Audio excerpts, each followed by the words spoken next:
በአሁኑ ዘመን የዓለም የጂኦፖለቲካ መድረክ እጅግ የተወሳሰበ ተለዋዋጭና የሀያላን ሀገራት የጡንቻ መለኪያ ወደሆነ የጦፈ የቼዝ ጨዋታ ሜዳነት ተቀይሯል። በዚያው ድማ ላይ በዓለም ልዕለ ሀያሉ አሜሪካና በቀጠናዊ ተጽዕኖ ፈጣሪዋ ኢራን መካከል የሚካሄደው ፖለቲካዊና ወታደራዊ ፍጥጫ ከምንጊዜውም በላይ ጡዘት ላይ ደርሷል። ይህ ፍጥጫ የአሜሪካን ዓለም አቀፍ ወታደራዊ ስምሪት አቅም እስከ ጥግ እየፈተነው ሲሆን ለዚህ ሕያው ማሳያ የምትሆነው በመካከለኛው ምስራቅ የውሃ አካል ላይ ለወራት ያለምንም የወደብ ረፍት መንገላታት የበዛበት ግዙፉ የዩኤስኤስ አብርሃም ሊንከን የጦር መርከብ ናት። በመርከቧ ላይ ያሉ በሺዎች የሚቆጠሩ የአሜሪካ የባህር ኃይል አባላት በእንቅልፍ ማጣት፣ በተበላሸ መሰረተ ልማት፣ በምግብ እጥረትና በአእምሮ ጤና መታወክ አሳሳቢ ቀውስ ውስጥ መውደቃቸው በዋሽንግተን የፖለቲካ ማዕበልን አስነስቷል። ይሄው ሰውን እንደ ማሽን የሚቆጠር ስትራቴጂካዊ ስህተትና የሎጂስቲክስ ስብራት የሀገሪቱ የመከላከያ ጸሐፊ ፒት ሄግሴት በአስቸኳይ ከስልጣን እንዲነሱ እስከ መጠየቅ ያደረሰ ህገ መንግስታዊና ፖለቲካዊ ውጥረትን ፈጥሯል። ወደ ተቃራኒው ጎራ ስንመለከት ደግሞ ኢራን አስደናቂ ወታደራዊ ጽናትና ኢመደበኛ የጦርነት አቅሟን በመጠቀም የአሜሪካን ጫና ወደማይቻልበት ደረጃ እያደረሰችው ትገኛለች። የቴህራን ኃይል አሁን ላይ ከብዛት አልፎ ወደ ረቂቅ የቴክኖሎጂ የጥራት ፉክክር የተሸጋገረ ሲሆን በተለይም የኢላማ አቅጣጫቸውን በቅጽበት የሚቀይሩና የአሜሪካን የአየር መከላከያ ጋሻዎች ለማስገበር ታልመው የተሰሩ አዳዲስ የባለስቲክ ሚሳይል ቴክኖሎጂዎች ውድድሩን ፈጽሞ ሌላ መልክ አላብሰውታል። በተጨማሪም ቴህራን የፈረንሳይ ዲፕሎማቶችን በስለላ ወንጀል ሰበብ በቁጥጥር ስር በመዋል የከፈተችው ስውር የደህንነት ፍጥጫ የውጥረቱን ማዕበል ወደ አውሮፓ አህጉር ጭምር አሻግሮታል። ይህም ፉክክሩን የጥይት ብቻ ሳይሆን አሜሪካ ውድ አምካኝ ሚሳይሎቿን የምትጨርስበት የክምችት ጦርነት እንዲሆን አድርጎታል። ከነዚህ ቀጠናዊ የፕሮክሲ ጦርነቶች የስነልቦና አሻጥሮችና የሆርሙዝ ሰርጥ ስውር ዲፕሎማሲ ባሻገር አሁንም ድረስ ያለምን ትንፋሽ የያዘውና የሁለቱ ሀገራት ፍጥጫ ልብ ሆኖ የቆየው የኢራን የኒኩለር ፕሮግራም ጉዳይ ነው። ፕሬዚዳንት ዶናልድ ትራምፕ በቅርቡ ከመሬት በታች በሚገኝ የኢራን የኒኩለር ጣቢያ ላይ እጅግ ከባድ ጥቃት ለመፈጸም የነዙት የጦርነት ነጋሪት የውጥረቱን ማዕከል ወደ ሌላ አደገኛ ምዕራፍ አሸጋግሮታል። የትራምፕ ዛቻ በዘፈቀድ የተሰነዘረ ሳይሆን ከባህር ጠለል በላይ 1608 ሜትር ከፍታ ባለው እጅግ ጥልቅና ዘመናዊ ፒካከስ ተራራ ስር ኢራን እያደረገች ካለው ሚስጥራዊ የኒኩለር እንቅስቃሴ ስጋት ጋር በጥብቅ የተቆራኘ ነው። አሜሪካ አጥፊ ቦምብ ኃይሏን በተራራው የተፈጥሮ ቋጥኝ ሲገታባት፣ የውስጥ ፖለቲካዋ ደግሞ በጦርነቱ ጫና በመጣበት የዋጋ ንረት ሲታመስ፣ ኢራን ደግሞ በድቅድቅ የተራራዋ ምሽግ ስር ሆና ዓለም አቀፍ ማዕቀቦችን እየተቋቋመች ትገኛለች። በመሆኑም ይህ የዘመናዊ ጦርነት ትርጉም ከቀጥታ ፍልም ያወጡ የሎጂስቲክስ የጂኦግራፊያዊ ምሽግና የፖለቲካ ጽናት ትግል መሆኑን የሚያሳይ ሲሆን የዓለም የፖለቲካ ኃይል አሰላለፍም ከአንዱ አልታ ወደ ብዙ አልታ እየተሸጋገረ መምጣቱን ቁልጭ አድርጎ የሚያሳይ ታሪካዊ ክስተት ሆኖ እየተመዘገበ ይገኛል።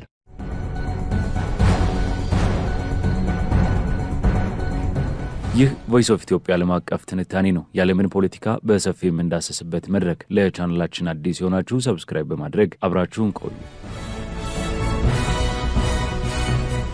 በአሁኑ ዘመን የዓለም የጂኦፖለቲካ መድረክ እጅግ ውስብስብ ተለዋዋጭና የኃይል ሚዛን ፍተሻ የሚካሄድበት የጦፈ የቼዝ ጨዋታ ሜዳ ሆኗል። በዓለም ልዕለ ሀያሉ አሜሪካና በቀጠናዊ ተጽዕኖ ፈጣሪዋ ኢራን መካከል ያለው ፖለቲካዊና ወታደራዊ ፍጥጫ ከምንጊዜውም በላይ ተካሯል። ይህ ውጥረት የአሜሪካን ዓለም አቀፋዊ ወታደራዊ ስምሪት አቅም እስከ ጥግ እየፈተነው ሲሆን፣ በሌላ ጎኑ ደግሞ የኢራንን አስደናቂ ወታደራዊ ጽናት፣ ስትራቴጂካዊ ተለዋዋጭነትና አሲሜትሪክ የጦርነት አቅም አጉልቶ የሚያሳይ ሆኗል። የአሜሪካ የባህር ኃይል ግዙፍ መርከብ የሆነችው ዩኤስኤስ አብርሃም ሊንከን አሁን ያለችበት ሁኔታ የአሜሪካን ወታደራዊ ኃይል መመናመንና የኢራንን ቀጠናዊ አቅም ፈታኝነት በጉልህ የሚያሳይ ሕያው ማሳያ ሆናለች። ይህች ግዙፍ የጦር መርከብ በመካከለኛው ምስራቅ ለሚካሄደው የኢራን ጦርነት ድጋፍ ለመስጠት ከተሰማራችበት ጊዜ አንስቶ ከ240ና 50 ቀናት በላይ ያለምንም የወደብ ረፍት በባህር ላይ ለመቆየት ተገዳለች። ይህ በዘመናዊው የአሜሪካ የባህር ኃይል ታሪክ ታይቶ የማይታወቅና እጅግ አድካሚ የሆነ ስምሪት ነው። በመርከቧ ላይ ያሉ ከ5000 በላይ የሚሆኑ መርከበኞችና የባህር ኃይል አባላት እጅግ አሳሳቢ በሆነ የኑሮ ሁኔታ ውስጥ እንደሚገኙም ዘገባዎች ያመላክታሉ። የተበላሹ መጸዳጃ ቤቶች፣ የሻገቱ ሻወሮች፣ የተበከለ ውሃና የተስተጓጎለ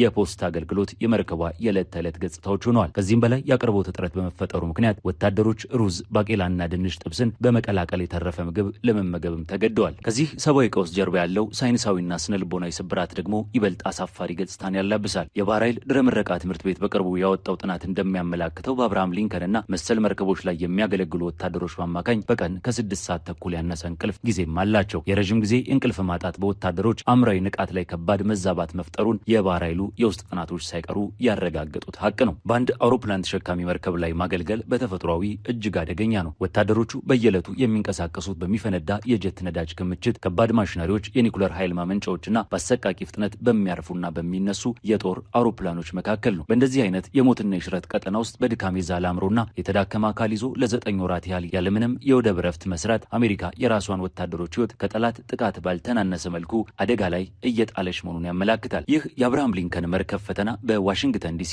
የፖለቲካ ማዕበልን ፈጥሯል። የሴኔት አብላጫ መሪ የሆኑት ቻክ ሹመር እና የካሊፎርኒያው ተወካይ ማይክ ሌቪን የመሳሰሉ ፖለቲከኞች የሀገሪቱ የመከላከያ ጸሐፊ ፒት ሄግሴት በአስቸኳይ ከስልጣን እንዲነሱ እስከ መጠየቅም ደርሰዋል። ፖለቲከኞቹ የመከላከያ ጸሐፊው የባህር ኃይል አባላቱን መሰረታዊ ሰብአዊ ፍላጎቶች እንኳን ማሟላት ባለመቻላቸው ሙሉ በሙሉ ብቃት እንደሌላቸው በመግለጽ ላይ ናቸው። በአንጻሩ ፒት ሄግሴት ሁኔታው እጅግ የተጋነነ መሆኑን በመግለጽ ክሱን ቢያጣጥሉም በወታደራዊ ቤተሰቦችና በህግ አውጪዎች ዘንድ ያለው ቁጣ ግን አሜሪካ ዓለም አቀፋዊ ጦርነቶቿን ማስፋፋቷን እስከ መቼ ትቀጥላለች የሚል መሰረታዊ ጥያቄ እንዲነሳ አድርጓል። ይህ የአቅምን መፈተን ጉዳይ በዋሽንግተን የስልጣን ኮሪደሮች ውስጥ ከስሜታዊ የፖለቲካ ንግግሮች አልፎ ወደ ህገ መንግስታዊ የስልጣን ፍልሚያም አድጓል። የህዝብ ተወካዮች ምክር ቤት አባላት የአሜሪካን ህገ መንግስት አንቀጽ 1 ንዑስ አንቀጽ 9ን መሳሪያ በማድረግ የትራምፕን አስተዳደር ማነቆ ውስጥ ለማስገባት እየሞከሩ ነው። የህገ መንግስታዊ አንቀጽ የኮንግረሱን የፋይናንስ ቁጥጥር ስልጣን የሚያረጋግጥ ሲሆን ፖለቲከኞቹ ግልጽ የሆነ ተልእኮና ማብቂያው የታወቀ ጦርነት ግብ እስከሌለው ድረስ መከላከያ ሚኒስተሩ ለሚጠይቀው $1 ትሪሊየን በጀት ይሁንታ ላለመስጠት እያስፈራሩ ይገኛሉ። የትራምፕ አስተዳደር ተልእኮውን በተደጋጋሚ በመቀየሩ አሜሪካ በጦርነቱ አሸነፋለች ወይንስ አሁንም እየተዋጋች ነው ለሚለው መሰረታዊ ጥያቄ እንኳን ለወታደሮቹ ቤተሰቦች ቀጥተኛ ምላሽን መስጠት ተስኖታል። የመዋቅራዊ ብዥታ ሴናተር ሪቻርድ ብሉመንታልን የመሳሰሉ ከፍተኛ ፖለቲከኞች የባህር ኃይሉን ዘላቂነት ጥያቄ ውስጥ እንዲያስገቡ አድርጓቸዋል። ወደ ተቃራኒ ጎራ ስንመለከት ይህ የአሜሪካ ወታደራዊና ሎጂስቲካዊ መወጠር የኢራንን አቅምና ስትራቴጂካዊ በላይነት በጉልህ የሚያንጸባርቅ ነው። ፕሬዚዳንት ዶናልድ ትራምፕ ስትራቴጂካዊ ጠቀሜታ ያለውን የሆርሙዝ ሰርጥን የአሜሪካ ግዛት አድርገው ማወጃቸው በኢራን በኩል ከፍተኛ ቁጣን ቀስቅሷል። ኢራን ይህንን የአሜሪካን መግለጫ ወዲያውኑ ውድቅ በማድረግ የውሃ መስመሩ ሙሉ በሙሉ የኢራን እንደሆነና እንደሚቀጥል በማሳወቅ አቋሟን አጠናክራለች። የኢራን የውጭ ጉዳይ ምክትል ሚኒስትር ካዜም ጋሪባባዲና የፓርላማ ብሔራዊ ደህንነት ኮሚቴ ኃላፊ ኢብራሂም አዚዚ ይህንን የአሜሪካን መግለጫ ባዶ ዛቻ እንደሆነና ኢራን ይህንን የውሃ መስመር በአሜሪካ ትዕዛዝ ሳይሆን በራሷ ፍላጎት ብቻ እንደምትከፍትና እንደምትዘጋ አስጠንቅቀዋል። ከዚህ የጦር ሜዳ ትርምስና የቃላት ጦርነት ትይዩ ግን እጅግ ሚስጥራዊና ጥንቃቄ የተሞላበት የዲፕሎማሲ ጓዳ ስውር ስራዎች እየተከናወኑ ይገኛሉ። ፕሬዚዳንት ትራምፕ በአደባባይ የብረት ግድግዳ የባህር ክልከላ አድርገናል እያሉ ደጋፊዎቻቸውን ቢያስገነዝቡም መሬት ላይ ያለው እውነታ ግን ፈጽሞ የተለየ ነው። የኢራን የውጭ ጉዳይ ሚኒስትር አባስ አራቺ በሰጡት ፍንጭ መሰረት በኦማን በኳታርና በፓኪስታን አደራዳሪነት በሁለቱ ሀያላን መካከል መልእክቶች አሁንም እየተለዋወጡ ነው። የቀድሞው የ60 ቀናት የእርስ በርስ ተኩስ አቁም ስምምነት ቢፈርስም አሁን ላይ አዳዲስና ቋሚ የባህር ላይ የንግድ መስመሮችን ለመለየት ቴክኒካዊ ድርድሮች በባለሙያዎች ደረጃ በመካሄድ ላይ ናቸው። ይህ የሚያሳየው ኢራን በአንድ እጇ ፕሮክሲዎቿን በማስተባበር የአሜሪካን ወታደራዊ ጫንቃ ስታዝል፣ በሌላ በኩል ደግሞ የዲፕሎማሲያዊ በር ሙሉ በሙሉ ሳትዘጋ በሆርሙዝ ሰርጥ ላይ ያላትን የጂኦፖለቲካዊ መደራደሪያ ካርድ በአዋጭ ሁኔታ እየተጠቀመችበት መሆኑን ነው። አሜሪካ በኩሏ ከባድ የውስጥ ፖለቲካና የሎጂስቲክስ ጫና ስለበዛባት እነዚህን የሶስተኛ ወገን የሽምግልና መስመሮች ሙሉ በሙሉ አሽቀንጥራ ለመጣል አልደፈረችም። የጦርነትና የድብቅ ድርድር ድርብ ጨዋታ የዘመናዊ ጂኦፖለቲካ ዋነኛ ባህሪ ሲሆን ሁለቱም ሀገራት ፊታቸውን ለህዝባቸው አኩርፈው ከጠረጴዛው ስር ግን የጥፋት አድማሳቸውን ለመገደብ የሚሞክሩበትን አስገራሚ የፖለቲካ ቼዝ ቁልጭ አድርጎ ያሳየናል። የኢራን ወታደራዊ ብቃት በተለይም በኳታር በሚገኘው የአሉዴድ የአሜሪካ የአየር ኃይል ጦር ሰፈር ላይ በፈጸመችው ጥቃት ታይቷል። ይህ ማዕከል አሜሪካ በመካከለኛው ምስራቅ ካሏት እጅግ ግዙፍ የጦር ሰፈሮች አንዱ ሲሆን ኢራን በርካታ የባሊስቲክ ሚሳይሎችንና ድሮኖችን በመጠቀም ያደረሰችው ጥቃት የአሜሪካን የአየር መከላከያ ስርዓት አቅም የፈተነ ነበር። ምንም እንኳን ኳታርና አሜሪካ አብዛኞቹን ሚሳይሎች ማክሸፋቸውን ቢገልጹም ጥቃቱ በአሜሪካ ወታደራዊ ቁሳቁሶችና የኮሚኒኬሽን ማዕከሎች ላይ ጉልህ ጉዳትን አድርሷል። በዚህ ኦፕሬሽን ወቅት ሁለት የኢራን ኤስዩ-24 የጦር አውሮፕላኖች መመታታቸው፣ የኢራን አብራሪዎች በኳታር ቁጥጥር ስር መዋላቸውና የአንድ ፓይለት አስክሬን መገኘቱ ግጭቱ ምን ያህል ቀጥተኛና ደም አፋሳሽ እንደሆነ ያሳያል። የኢራን ጦር አዛዦች እነዚህን አብራሪዎች ለማስለቀቅ በቀይ መስቀል በኩል የሚያደርጉት ጥረትና ያቀረቡት ማስጠንቀቂያ ኢራን ኃይሏን ድንበር ተሻግሮ የመጠቀም አቅም እንዳላትና በቀጠናው ላይ ቀጥተኛ ወታደራዊ ስጋት መፍጠር እንደምትችልም የሚያሳይ ነው። ከቀጠናዊ ወታደራዊ ግጭቶችና ድብቅ የባህር ላይ ጥቃቶች ጎን ለጎን የቴሄራን የስለላና የጸጥታ መዋቅር ከምዕራባውያን ጋር የከፈተው ስውር የዲፕሎማሲና የደህንነት ጦርነት ሌላኛው የፍጥጫው ትኩሳት ሆኗል። የኢራን መረጃ ሚኒስቴር የውጭ ጣልቃ ገብነትን የመከላከያ ዘመቻ በሚል ርዕስ በወሰደው ድንገተኛና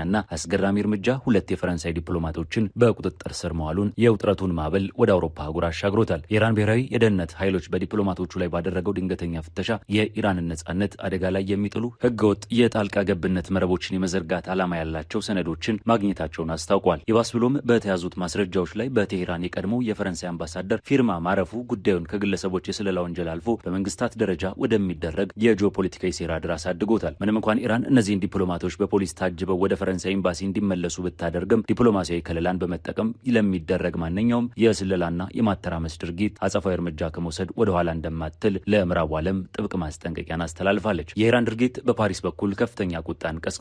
የፈረንሳይ ውጭ ጉዳይ ሚኒስትር ዣን ኖኤል ባሮት ድርጊቱን እጅግ አሳሳቢና አስቀድሞ የታቀደ ጥቃት ሲሉ በማውገዝ የዓለም አቀፉን የዲፕሎማሲያዊ ያለመከሰስ መብት የጣሰ መሆኑን በአጽንኦት ተናግረዋል። ፈረንሳይ ባወጣችው መግለጫ ዲፕሎማቶቿ ለንጹህ 4 ሰዓታት ያህል ታግተው እንደነበርና ከኤምባሲያቸው ጋር እንዳይገናኙ መደረጉን አልፎ ተርፎም በአንዱ ዲፕሎማት ላይ አካላዊ ጥቃት መፈጸሙን ብታጋልጥም ቴህራን ግን የአካላዊ ጥቃት ክሱን ውድቅ አድርጋለች። ይህ የዲፕሎማሲ ውዝግብ የተፈጠረው ፈረንሳይ፣ ካናዳ፣ ጀርመንና እንግሊዝን ጨምሮ ሌሎች የምዕራባውያን ሀገራት ኢራን በሰላማዊ ሰልፈኞች ላይ እየወሰደች ያለውን የሞት ቅጣት የሚያወግዝ የጋራ መግለጫ ባወጡበት ማግስት መሆኑ ክስተቱ ከስለላ ባለፈ የፖለቲካ አጸፋና የጡንቻ መለካኪያ መልእክትን ያዘለ መሆኑን ያሳብቃል። ከዲፕሎማሲው መድረክ ጀርባ የኢራን የውስጥ ደህንነትና የግዛት አንድነት ፈተናዎችም የዚሁ ዓለም አቀፍ የቼዝ ጨዋታ አካል ናቸው። ከፓኪስታንና አፍጋኒስታን ጋር የምትዋሰንበትና በተደጋጋሚ የጸጥታ መደፍረስ በሚታይባት ደቡብ ምስራቃዊቷ የሲስታንና ባሉቺስታን ግዛት ውስጥ ኢራን እጅግ ውስብስብ የሆነ የጸረ ሽብር ኦፕሬሽንን ማከናወኗን አስታውቃለች። የኢስላሚክ ሪፐብሊኩ አብዮታዊ ዘብ፣ የቅዱስ ኃይልና ብሔራዊ ፖሊስ ባደረጉት የተቀናጀ ዘመቻ ከአሜሪካና እስራኤል የስለላ ተቋማት ጋር ቀጥተኛ ግንኙነት አለው የተባለን የታጠቀ አሸባሪ ሴል ሙሉ በሙሉ መደምሰስ መቻላቸውን ገልጸዋል። በዚሁ ግዛት በዛሄዳን ከተማ በተካሄደ ሌላ የተናጠለ ኦፕሬሽን ደግሞ ነዋሪዎችን በማፈንና ቤተሰቦቻቸውን በማስፈራራት ገንዘብ ሲዘርፍ የነበረ ባለ 4 አባል አደገኛ የወንጀለኞች ቡድንን በጸጥታ ኃይሎች ተሰባብሯል። እነዚህ የተደራረቡ የውስጥ ደህንነት ስጋቶች ኢራን ከውጭ ጠላቶቿ ጋር ለምታደርገው ፍልሚያ እንቅፋት እንዳይሆኑባት የኢራን አብዮታዊ ዘብ የምድር ኃይል አዛዥ ብርጋዴር ጄኔራል መሐመድ ካራሚ ጠንካራ ወታደራዊ ማስጠንቀቂያን ሰጥተዋል። ከዚህ የቀጥታ ወታደራዊ ግጭትና ድፍረት በተሻገረ መልኩ የኢራን ወታደራዊ ሳይንስና የጦር መሳሪያ ቴክኖሎጂ አቅም በቀጠናው ላይ ሌላ የስነ ልቦናና የኢኮኖሚ ጦርነት አውድማን እየፈጠረ ይገኛል። የቴህራን የባሊስቲክ ሚሳኤል ፕሮግራም አሁን ላይ ከብዛት አልፎ ወደ ረቂቅ የቴክኖሎጂ የጥራት ፉክክር ተሸጋግሯል። ኢራን የቅርብ ጊዜ ትኩረቷን ያደረገችው ሚሳኤሎቿን ወደ ኢላማቸው በሚያደርጉት የመጨረሻ የበረራ ምዕራፍ ላይ ያላቸውን ፍጥነት ማሳደግና አቅጣጫቸውን በቅጽበት የመቀየር አቅም ላይ መሆኑን የውድድሩን ገጽታ ፈጽሞ ቀይሮታል። የተለያዩ የሮኬት ሞተሮችና አጥፊ አናት ቴክኖሎጂዎችን በማዳቀል እየተሰራ ያለው ይህ አዲስ የባሊስቲክ ሚሳኤል ትውልድ የአሜሪካና የእስራኤልን የጸረ ሚሳኤል መከላከያ ጋሻዎች ለማስገበር ታልሞ እየተቀመረ ነው። የዚህ የቴክኖሎጂ ሽግግር ዋነኛ ዓላማ የጥፋት አድማስን ማስፋት ብቻ ሲሆን የተከላካዩን ወገን የማክሸፍ አቅምና ወጪን ወደማይቻልበት ደረጃ ማድረስ ነው። በዚህ ሰጣ ገባ ውስጥ ወሳኙና አሜሪካን እያንገዳገዳት ያለው ስትራቴጂካዊ መሳሪያ የወጪና የክምችት ጦርነት ጉዳይ ነው። ኢራን እነዚህን አዳዲስ የባሊስቲክ ሚሳኤሎችን ለማምረት የምታወጣው ወጪ አሜሪካና አጋሮቿ እነዚህን ሚሳኤሎች በአየር ላይ ለማክሸፍ ከሚተኩሷቸው ቴክኖሎጂያዊ መሳሪያዎች ዋጋ አንጻር ሲታይ እጅግ አነስተኛ ነው። የፔንታጎን ከፍተኛ የጦር መኮንኖች፣ የመከላከያ ኢንዱስትሪ ኮንትራክተሮች የፓትሪዮትና የታርት ተኳሾችን ምርት በአስቸኳይ እንዲያሳድጉ ግፊት እያደረገ ያለውን ይህንኑ የክምችት መመናመን ስጋት ለማስታገስ ያለመ ነው። በመሆኑም የቴህራን ስትራቴጂ ብዙ ሚሳኤሎችን በማዝነብ ብቻ አሜሪካን ከማዳከም ይልቅ እያንዳንዱን የሚተኮስ ሚሳኤል በአሜሪካ የካዝና ስሌት ውስጥ እጅግ ውድ ዋጋ እንዲያስከፍል በማድረግ ላይ የተንጠለጠለ ሆኗል። ይህ ጉዞ በዚህ ከቀጠለ የዋሽንግተንና የቴህራን ቴልአቪቭ ፍጥጫ የጥይት ብቻ ሲሆን ኢራን ርካሽና አምልጦ የሚገቡ መሳሪያዎችን የምታዘንብበት፣ አጋሮቹ ደግሞ መከላከያ ጋሻቸውን ላለማስደፈር ሲሉ ውድ ሀብታቸውን አሟጠው የሚጨርሱበት፣ ጽናት የሚፈተንበት የኢኮኖሚ ጦርነት መሆኑ አይቀሬ ነው። የኢራን አቅም በቀጥታ ከሚሰነዘሩ ጥቃቶች ብቻ የተወሰነ አይደለም። በውክልና ጦርነትም ጭምር ቀጠናውን ማተራመስ ችላለች። የየመን ሁቲዎች የኢራን የቅርብ አጋር በመሆን በሳውዲ አረቢያና በአሜሪካ ፍላጎቶች ላይ ተደጋጋሚ ጥቃቶችን እየፈጸሙ ይገኛሉ። የሁቲ ኃይሎች በሳውዲ አረቢያ ጂዛን በሚገኘው የአራምኮ ዘይት ማጣሪያ ላይ ያደረሱት የድሮን ጥቃት የኢራን ኔትወርክ ዓለም አቀፉን የነዳጅ አቅርቦት ላይ የቱንም ያህል ተጽዕኖ ማሳረፍ እንደሚችል የሚያሳይ ነው። በተጨማሪም በየመን ማሪብ ግዛት የሚካሄደው ከባድ ጦርነትና ሁቲዎች በሳውዲ አጋር ኃይሎች ላይ የሚሰነዝሩት የባሊስቲክ ሚሳኤል ጥቃት የኢራንን የቀጠናዊ ጂኦፖለቲካ የበላይነት ፍላጎትን ያረጋግጣል። የሁቲ ኃይሎች በቀይ ባህር ላይ በሚተላለፉ የንግድ መርከቦች ላይ የሚያደርጉት እገዳ አሜሪካ የሎጂስቲክስ መስመሯን ቀይራ በሺዎች የሚቆጠሩ ኪሎ ሜትሮችን ርቆ ወደሚገኘው የዲያጎ ጋርሼ የጦር ሰፈር እንድታዞር አስገድዷታል። ይህም የአሜሪካን አቅርቦት እንዲዘገይና ወጪው እንዲንር በማድረግ ረገድ የኢራንን ስትራቴጂካዊ ድል ተደርጎም ሊወሰድ ይችላል። የውክልና ጦርነት በተጨባጭ መሬት ላይ እየፈጠረ ያለው የጥፋት ማዕበልና የኢራንን ኢመደበኛ የጦርነት ጂኦሜትሪ ይበልጥ ለመረዳት ያለምን የንግድ ደም ስር በሆነው በቀይ ባህር ዳርቻና በየመን ተራራማ ግዛቶች ውስጥ የሚፈጸሙትን ዘግናኝ እውነታዎች መመልከት በቂ ነው። ከዓለም ስትራቴጂካዊ ባህር ማነቆች አንዱ ከሆነው የባቤል መንደብ ጅረት አቅራቢያ የምትገኘው ታሪካዊቷ የሞካ ወደብ የዚህ የሀያላን ጦርነት ሰለባ ሆና አስከፊ ማሳያ ሆናለች። በዓለም አቀፍ ደረጃ እውቅና ባለው የየመን መንግስት ቁጥጥር ስር የምትገኘው ይህቺ ስትራቴጂካዊ የንግድ የነዳጅና የሰብአዊ እርዳታ መተላለፊያ ኬላ በቅርቡ በሁቲ አማጽያን በተሰነዘረ የባሊስቲክ ሚሳኤልና የድሮን ጥምር ጥቃት ክፉኛ ተመታለች። 5 ትላልቅ ሚሳኤሎች የወደቧን ጸጥታ ሲያደፈርሱ በስፍራው የነበረው ሰብአዊና ቁሳዊ ሀብት በቅጽበት ወደ አመድነት ተቀይሯል።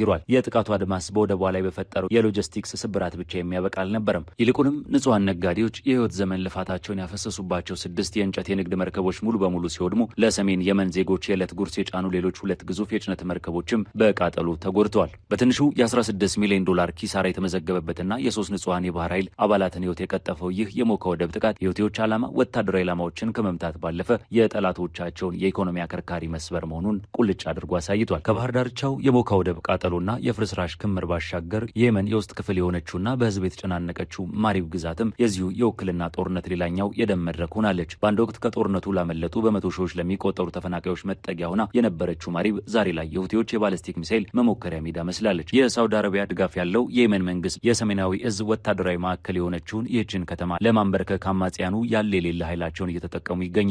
የሁቲ ወታደራዊ ቃል አቀባይ ኃይሎቻቸው በማሪብ የሚገኘውን የታዳዊን የሳውዲ ጦር ሰፈርን፣ የጦር መሳሪያ ማከማቻዎችንና የእዝ ማዕከላትን ኢላማ አድርገው መምታታቸውን በድል አድራጊነት ቢገልጹም የመንግስት ባለስልጣናት ግን ጥቃቱ ያረፈው በንጹሐን መኖሪያ ሰፈሮችና በሲቪል መሰረተ ልማቶች ላይ መሆኑን በማጋለጥ የጦርነቱን የሰብአዊ መብት ጥሰት ገጽታን አጉልተውታል። በሳምንቱ መጨረሻ ብቻ ከተማዋን ያናወጧት ተከታታይ የባለስቲክ ሚሳኤል ፍንዳታ በዜጎች ልብ ውስጥ የፈጠሩት ሽብር በቃላት የሚገለጽ አይደለም። እነዚህ በተለያዩ ግንባሮች የሚሰነዘሩት ጥቃቶች ጂኦፖለቲካዊ አንድምታቸው እጅግ ሰፊ ነው። እንደ አውሮፓውያን አቆጣጠር በሚያዝያ 2022 በተባበሩት መንግስታት ድርጅት አሸማጋይነት ተደርሶ የነበረውና ለዓመታት ዘልቆ የቆየው አንጻሩ የተኩስ አቁም ስምምነት ዛሬ ላይ ሙሉ በሙሉ መፍረክረኩን የሞካና የማሪብ ፍንዳታዎች በይፋ አውጀዋል። የሁቲዎች ድፍረትና የማጥቃት አቅም ማደግ አሁን በየመን መሬት ላይ እየታየ ያለው ግጭት በቀጥታ በዋሽንግተንና በቴህራን መካከል ካለው የኃይል ሽኩቻ ጋር የተቆራኘ መሆኑን ያሳብቃል። ሁቲዎች በቀይ ባህር የንግድ መስመር ላይ የሚያደርጉትን እገዳ አጠናክረው በመቀጠል በአልጃውፍ፣ አልዳሊያ፣ ታይዝና ማሪብ ግዛቶች አዲስ ጦርነት በመክፈታቸው ከኢራን የሚገኘው የሎጂስቲክስ የቴክኖሎጂና የስለላ ድጋፍ የቱን ያህል ጥልቅ እንደሆነ ይመሰክራል።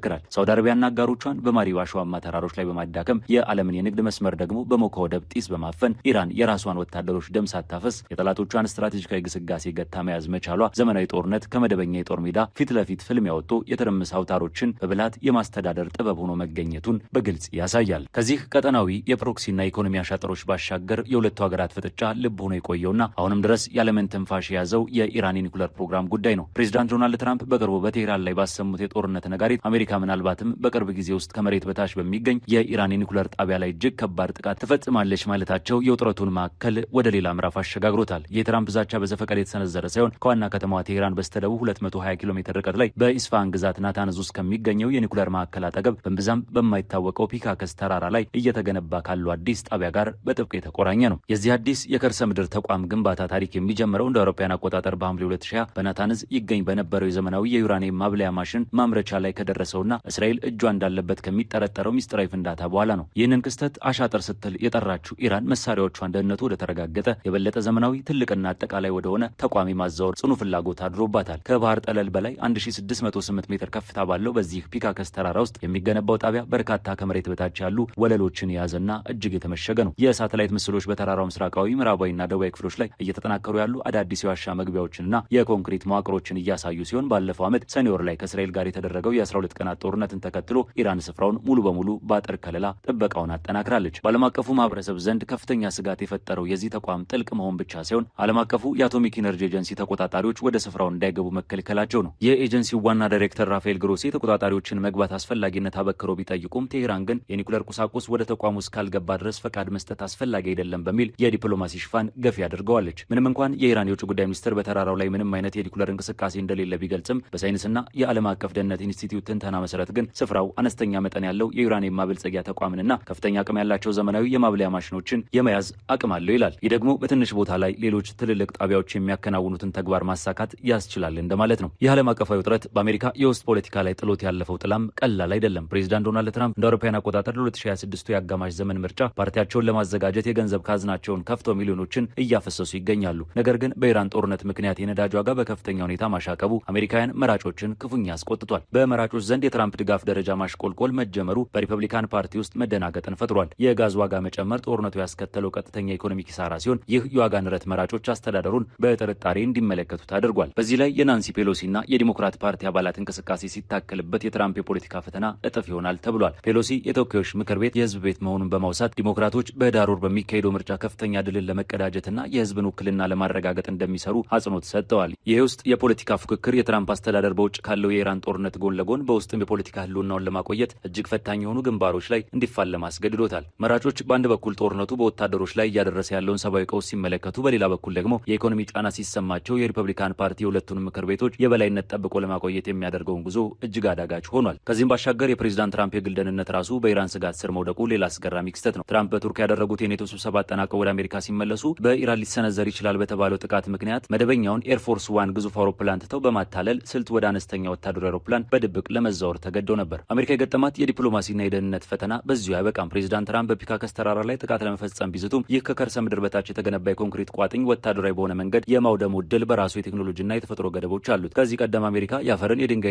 የተጠናከረ ኮንክሪት ንጣፎችን ጥሶ መግባት የሚችለው ጂቢዩ 57 የተሰኘ ግዙፍ ቦምብ በመጠቀም የኢራንን የፎርዶ የኒኩለር ተቋም መደብደቧ ይታወሳል። ይሁን እንጂ የማሳቹሴትስ ቴክኖሎጂ ኢንስቲትዩት የኒኩለር ተመራማሪ የሆኑት ማቲው ሻርፕ እንዳብራሩት ይህ ስኬት በፒካከስ ተራራ ላይ ይደገማል ብሎ ማሰብ የዋህነት ነው። የዚህ አዲስ ተቋም የዋሻዎች ጥልቀት እጅግ የበዛ መሆኑ፣ የተራራውን የድንጋይ አይነት ተፈጥሯዊ ጥንካሬ እንዲሁም የውስጣዊ አቀማመጥ ንድፉ በእርግጠኝነት አለመታወቁ የአሜሪካን አጥፊ የቦምብ ቴክኖሎጂዎች ውጤታማነት ጥያቄ ውስጥ ይከተዋል። የጥቃት ቢፈጸምም እንኳን ከኒኩለር ማብለያ ግንባታ ጋር የተያያዙ ቁሳቁሶች ሙሉ በሙሉ በአየር ጥቃት ሊወድሙ ስለመቻላቸው ምንም አይነት ወታደራዊ ዋስትና የለም። በመሆኑም አሜሪካ ልትደርስበት የምትችለውን ከፍተኛ የስኬት ጣሪያ ቢኖር የዋሻ መግቢያዎችን መደርመስ፣ መተላለፊያዎችን መዝጋት እንዲሁም የኃይልና የአየር ማቀዝቀዣ ስርዓቶችን በማውደም ተቋሙን ወደፊት ጥቅም ላይ እንዳይውል ማጨናገፍ ብቻ ሊሆን ይችላል። ይህ ሁኔታ ፕሬዚዳንት ትራምፕ እጅግ ከባድ ያሉትን ጥቃት ፖለቲካዊ ትርጉም ዳግም እንድንመረምር ያስገድደናል። ምናልባትም ይህ ዛቻ መሬት ላይ ካለው ወታደራዊ አቅም ይልቅ በመጪው ምርጫ የሪፐብሊካን ፓርቲን ጥንካሬ ለማሳየት የተወረወረ የፖለቲካ ካርድ ሊሆንም ይችላል። ኢራንም ይህንን የአሜሪካን የቦምብ ጥልቀት ገደብ ስለተገነዘበች የኒኩለር ሀብቷን ማንም ሊደርስበት ወደማይችለው የተራራውን በርት ውስጥ እያሸሸች፣ በሌላ በኩል ደግሞ የዲፕሎማሲው የድርድር በር አየር እንዲያገኝ በማድረግ የጊዜ መግዣ ስልቷን በብልሃት እየተገበረች ትገኛለች። ከዚህ ቀጥተኛ ወታደራዊ ውክልናና የኒኩለር ፍጥጫ ትይዩ ኢራን በዋና ከተማዋ ቴሄራን ጎዳናዎች ላይ የከፈተችው የስነ ልቦና ጦርነት የውጥረቱን ሌላ ስትራቴጂካዊ ገጽታ አጉልቶ እያሳየ ይገኛል። በተለይም በከተማዋ እምብርት በሚገኘው የአብዮት አደባባይ ላይ የተተከሉ ግዙፍ የቢልቦርድ ምስሎች ቴሄራን ለአሜሪካ የምታስተላልፈውን የድፍረትና የማስጠንቀቂያ መልእክት በአደባባይ የሚያስተጋቡ ናቸው። ከእነዚህም ውስጥ እጅግ አነጋጋሪ የሆነው አንዱ ግዙፍ ምስል ስትራቴጂካዊ በሆነው የሆርሙዝ ሰርጥ አለታማ የባህር ዳርቻ ላይ ሕይወት አልባ ሆኖ ወድቆ የሚታይ የአሜሪካን ወታደር አጽም የሚያሳይ ሲሆን ከጀርባው ደግሞ የኢራን መርከብ ሰርጡን አቋርጣ ስትጓዝ ያሳያል። ከዚህ ቀደም ፕሬዚዳንት ዶናልድ ትራምፕ በሬሳ ሳጥን ውስጥ አድርጎ የሚያሳይና ትራምፕን እንገድላለን በሚል የፋርስኛ ጽሑፍ የተሳሉበት ቢልቦርድ በዚሁ አደባባይ ታይቶ የነበረ ሲሆን በቅርብ ደግሞ የፈረሰችውን የአሜሪካን የነጻነት ሐውልት ላይ ወጥተው የኢራንንና የሺያ ሙስሊም ባንዲራዎችን በድል አድራጊነት የሚያውለበልቡ ዜጎች የሚያሳይ ሌላ ምስል ማከሏ አሜሪካን የስነ ልቦና ጫና ውስጥ የመክተት ስትራቴጂ አካል ነው። በአጠቃላይ እነዚህ የተደራረቡ ክስተቶች የሚያሳዩት አንድ ትልቅ ጂኦፖለቲካዊ እውነት አለ። ይኸውም አሜሪካውንም ድረስ የዓለም ቀዳሚዋ ልዕለ ኃያል ሀገር ብትሆንም ወታደራዊ ኃይሏን በተለይም ዓለም አቀፍ ግንባሮችን በተለይም በመካከለኛው ምስራቅና በፓሲፊክ ውቅያኖስ ላይ በተመሳሳይ ጊዜ ዘርግታ ለማቆየት መሞከሯ ከፍተኛ የሆነ መዋቅራዊና ሰብአዊ ድካም እያስከተለባት ይገኛል። የዩኤስ አብርሃም ሊንከን መርከበኞች ስቃይ የዚህ ግዙፍ የውጭ ፖሊሲ መወጠር ሰብአዊ ገጽታ ነው። በሌላ በኩል ደግሞ ኢራን ቀጥተኛ ግጭትን በማስወገድ ነገር ግን በፕሮክሲ ኃይሎቿ በድሮንና በሚሳይል ጥቃቶቿ እንዲሁም ስትራቴጂካዊ የውሃ መስመሮችን በማወቅ አሜሪካንና አጋሮቿን ከፍተኛ የኢኮኖሚና የፖለቲካ ዋጋ ማስከፈል መቻሏ የሀገሪቱን ዘመናዊና ኢመደበኛ የጦርነት ስልት ብቃትን አጉልቶ ያሳያል። በመጨረሻም ይህ ትንቅንቅ አሸናፊና ተሸናፊ በማያሻማ ሁኔታ የሚለይበት ቀላል ግጭት አይደለም። የትራምፕ አስተዳደር በውስጥ የፖለቲካ ጫና፣ የዋጋ ንረትና የወታደራዊ ሎጂስቲክስ መስተጓጎል ፈተናዎች እየተፈተነ ባለበት በአሁኑ ሰዓት ኢራን በበኩሏ ዓለም አቀፍ ማዕቀቦችን በመቋቋምና ቀጠናዊ ኔትወርኳን በማጠናከር የአሜሪካን የኃይል የበላይነት በመገዳደር ላይ ትገኛለች። እነዚህ ሁሉ የሚያሳዩት ጦርነት በመሳሪያ ብቻ ሳይሆን ተለዋጭ ሁኔታዎችን በመቋቋም የሎጂስቲክስ መስመሮችን በማስጠበቅ እንዲሁም የራስን ሕዝብ የፖለቲካ ድጋፍ በማቆየት ላይ የተመሰረተ ውስብስብ የትግል ሜዳ መሆኑን ነው። በዚህ የኃይል ሚዛን ፉክክር ውስጥ አሜሪካ ግዙፍ ወታደራዊ አቅምና ቴክኖሎጂ ቢኖራትም ኢራን ያላትን ጂኦግራፊያዊ ጠቀሜታ፣ የረዥም ጊዜ የትዕግስት ስትራቴጂና የተለያዩ ተዋጊ ቡድኖችን የማስተባበር ክህሎት በመካከለኛው ምስራቅ ጉዳዮች ላይ በቀላሉ ልትዘነጋ የማትችል ወሳኝ ኃይል አድርጓታል። ይህ ሁኔታ የዓለምን የፖለቲካ ኃይል አስተላለፍ ከአንዱ ዋልታ ወደ ብዙ ዋልታ እየተሸጋገረ መምጣቱን በጥልቀት የሚያሳይ ታሪካዊ ክስተት ሆኖ እየተመዘገበ ይገኛል።